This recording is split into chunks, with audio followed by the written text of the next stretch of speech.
Hello, Bishop State, and welcome to another Tech Tip Tuesday in 2 with your host, Robert McWilliams. Today's tip is going to cover how to change case keyboard shortcut using Microsoft Word. So let's just say, for example, you're cutting paste something for the internet and it appears or it is in all caps. Now, the old school way of doing this is just actually highlighting the text and then going to this little icon here to change case. And of course you can change it to sentence lowercase or uppercase as it was, or even sentence case where it capitalized everything in front of a period or whatnot.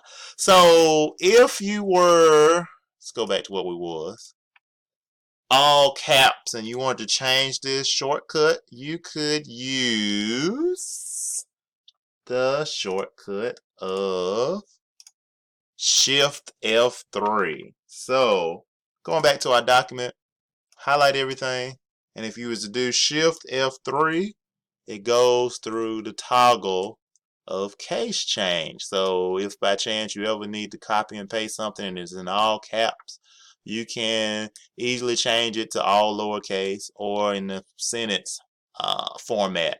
Or if you have something in all lowercase and you need it to be all caps, you can toggle with Shift F3.